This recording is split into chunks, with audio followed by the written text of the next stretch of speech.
Good morning, and thank you for joining me today. Today, I have the pleasure of interviewing Margaret Spence, who was the 2020 Comp Laude Industry Leader.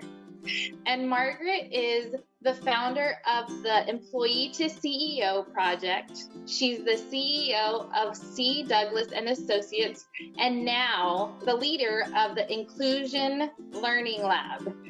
Hi, Margaret. Hi, Kristen. How are you? I'm doing well. How are you? I'm doing good. Yeah. Good. Yeah. I want to know a little bit more what you can share about leading the Inclusion Lab, because that's your new venture, right? Yeah, that's a new venture. The Inclusion Learning Lab is a brainchild. It is a new tech startup. And we are leading sort of the leading focus around creating diversity and inclusion within the workspace and creating deliberately inclusive workspaces. So we're doing that through advocacy, public policy, educational programs, as well as a diversity leader roundtable. And within that, we are also going to be leading some research projects and doing targeted research, especially in the insurance industry, around how do people of color advance, what things do we need around mentorship and sponsorship, what areas do we need in terms of talent development, and how do we foster that within the industry. The Inclusion Learning Lab is sort of open to all industries, but we are really targeted on the insurance industry.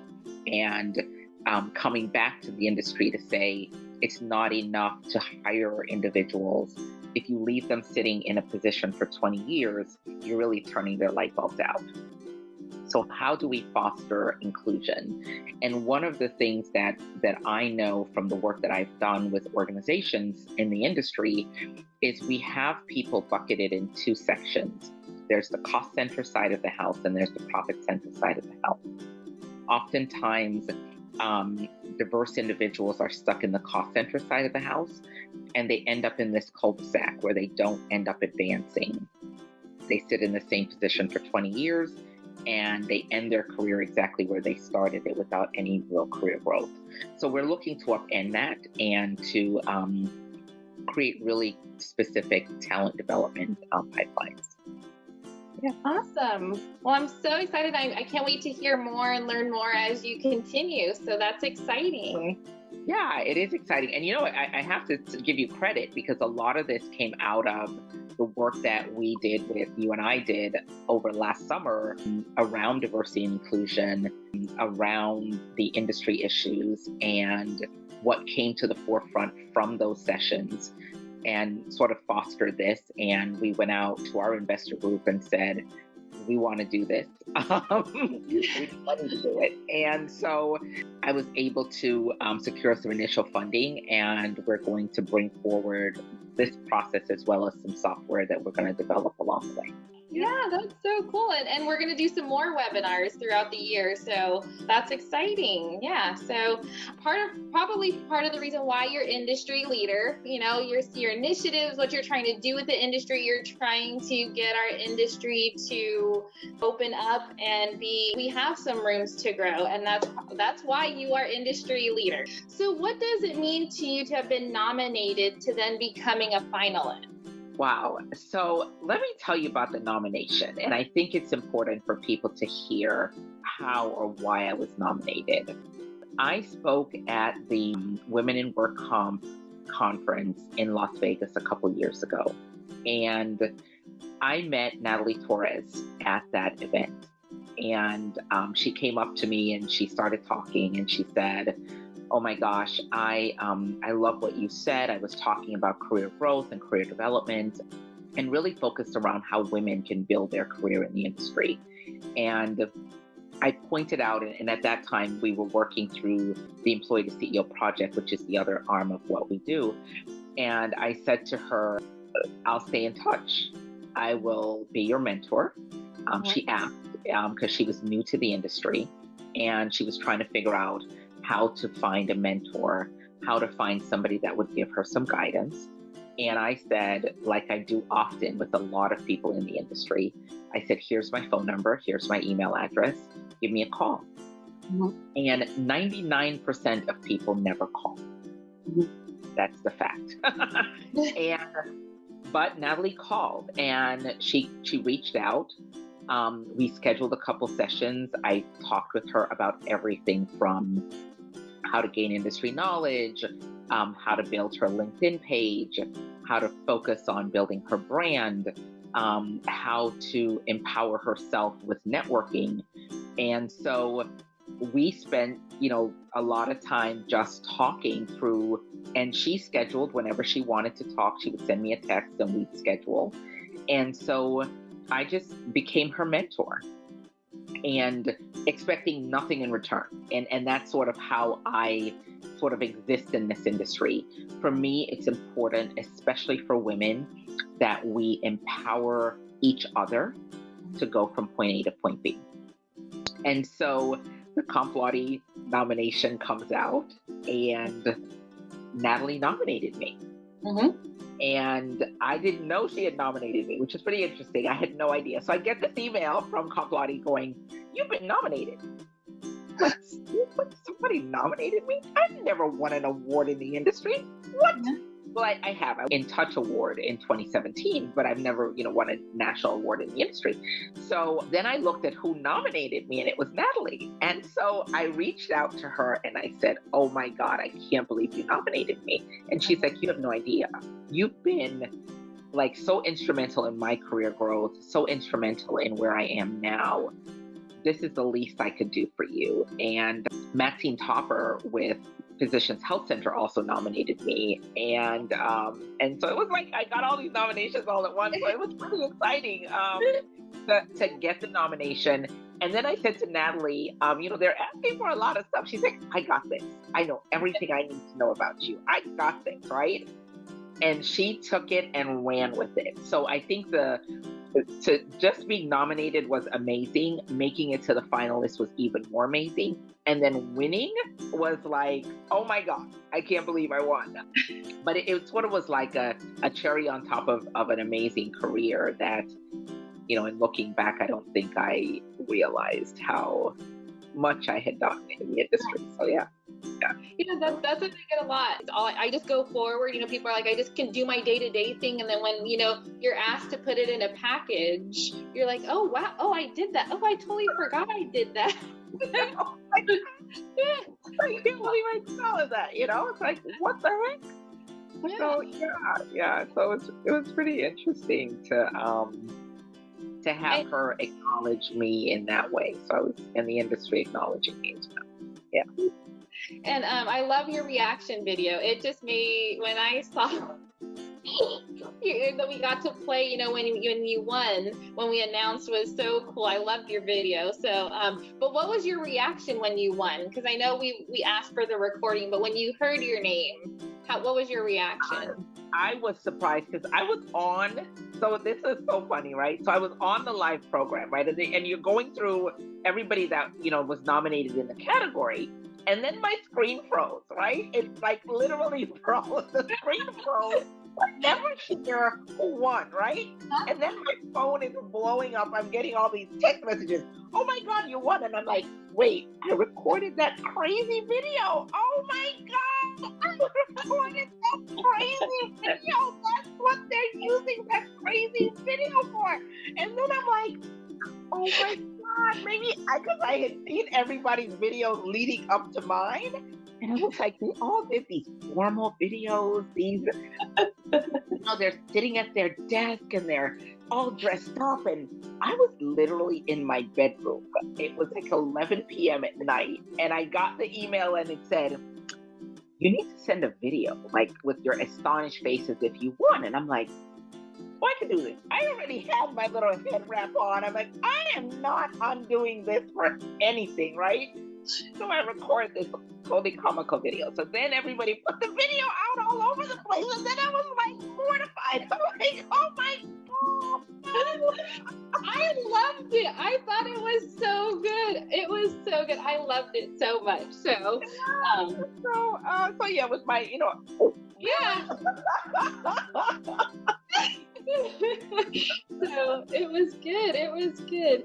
Well, what does winning mean to you? So, winning is a couple, it meant a couple different things. Number one, for women of color in the industry, right? For me, that was huge. For them to see me in this position, having won this award in the industry, having been nominated for the award, you often don't see people of color winning the work comp awards. I had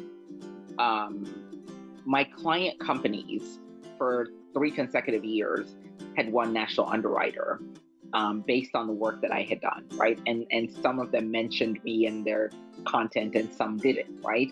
But so I knew that the reason they won was because of the information that I had submitted for them, but then I couldn't take credit for the fact that I had 3 consecutive client companies win National Underwriter for workers' comp improvement, right? So it's like, oh, wait, that was my work that happened over there. Yeah. But this was just so much validation to say, you've put in all this work in the industry. You've been pioneering in a lot of areas.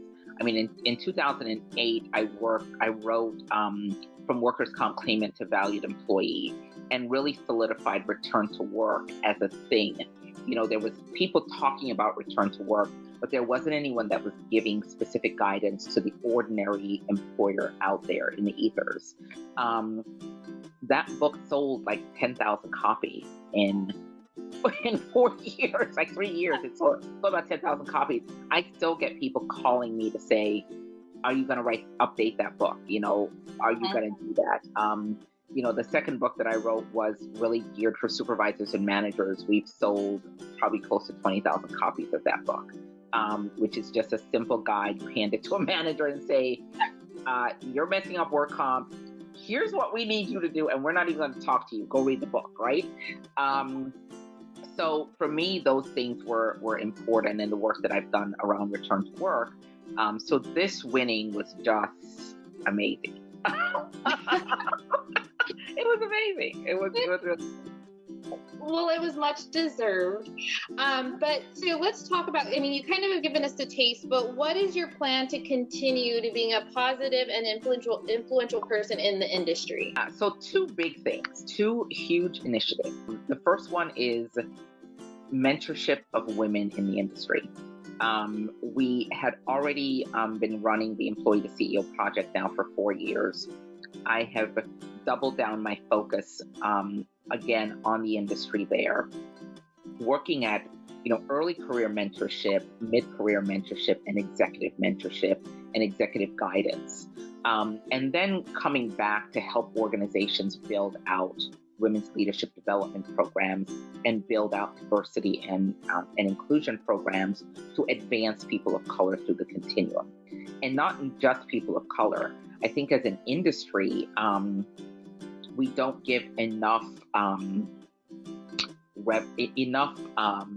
consideration to the LGBTQ community, to the disabled community, even though we talk about, in workers' comp, we talk about disabled employees, disabled people who are our customers, our injured workers. But within the industry, how much are we doing to hire disabled individuals as employees versus, worrying about the injured worker? Yes, we worry about the injured worker. That's the tenet and basis for what we do. But have we even made space for someone with a disability to work in the industry? If you go to the conferences and you look around at the people showing up, most people don't have self-identified or easy to identify disabilities working in the industry. We've got a handful of people. So I think that for me, where I think my influence is going to be best used now, I'm on what I call the tail end of my career, right? I've done 36, 37 years.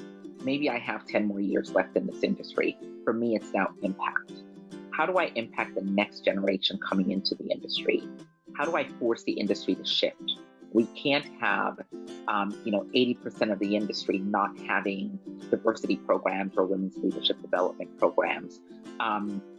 So for me now, the influence is really impact. I want to shift the industry. I want to create programs that address the deficiencies in the industry. I don't want to do any more the in the trenches workers' comp work. I've got a team that's doing that. We'll continue to do that because I am still running a business. But for me personally, my work is now going to be around women's leadership and diversity and inclusion and impacting how the industry shifts its lens. Yeah. And so what is the message or takeaway you want to leave the industry? So one of the big takeaways that I want to leave the industry is this. We have to do a better job of seeing potential within our ranks. We don't hire people for positions. We don't hire them for job titles. We don't hire them for adjuster or manager.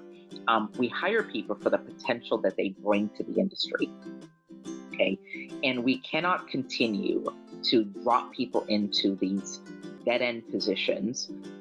We have to do more to advance individuals, because the next generation that's coming forward is not going to work in our cul-de-sac mentality, where we hire people, we put them in a position, and advancement means that you move from one side of the room to the next. Or I am working now for one workers' comp carrier or TPA, and the next one gets to rob me for the same position from this one. It's a Peter Paul mentality. I get to rob you from Peter and give you to Paul for 50 cents more. And, this next generation is not going to put up with that, right? They want to see career advancement. They want to see where they're going to go. They want to know that they come in, they've done their best. You are seeing their potential and their possibilities, and you're moving them through the continuum. So the challenge for the industry is this. What are you going to do to see potential and possibilities for the people who work in the industry? And what are you going to do to advance them? And what are you going to do to change the dismal number of diverse individuals who are not advancing in this industry?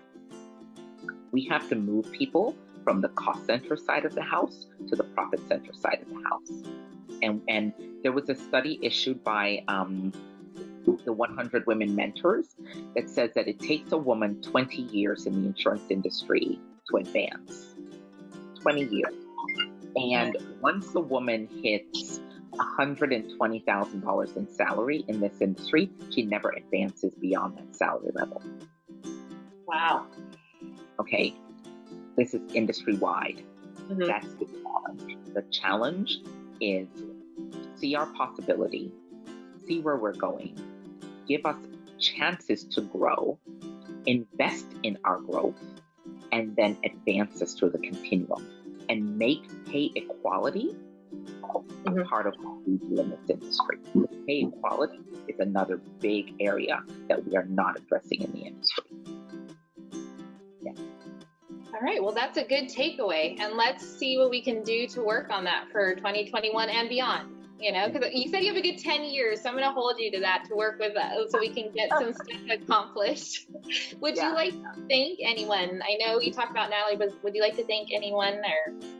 Yeah, so I mean, Natalie instrumentally, Max Topper with Physicians Health Center, my partner in crime in the work comp space, who has been really great about advancing me and championing me to other people. Rosa Arroyo, who's also another amazing friend who is down at the Dade County Public Schools, and all of my clients over the last 22 years. I've had amazing clients who have given me the opportunity to learn and grow, and who have given me, who have trusted their programs to me, and trusted the advice that I've given them. So I think as a whole, that's who I would like to thank. And beyond that, thanking WorkComp Central for creating the space for Comp Laude and in David's memory. Oh, well, thank you. And again, congratulations for being the 2020 Comp Laude industry leader. Again, I think it's much, deserved. And, I do hope that you do have a great rest of your week. Thank you so much for your time today. It's been fun. And I do hope we get to see each other sometime this year, even if it's later in the year, but we'll have to give a congratulatory, if we do elbow bumps or, Yes. we'll see happening. Yeah. Yeah, definitely, definitely. And we'll have to get together and do another update on our diversity webinar. I think it's due. Yes, I think so too. So we'll have to do one soon. I know we're talking, so we'll do one, and I hope through a couple throughout the year. So Yeah, definitely, definitely. All right. Well, thank you again for the interview.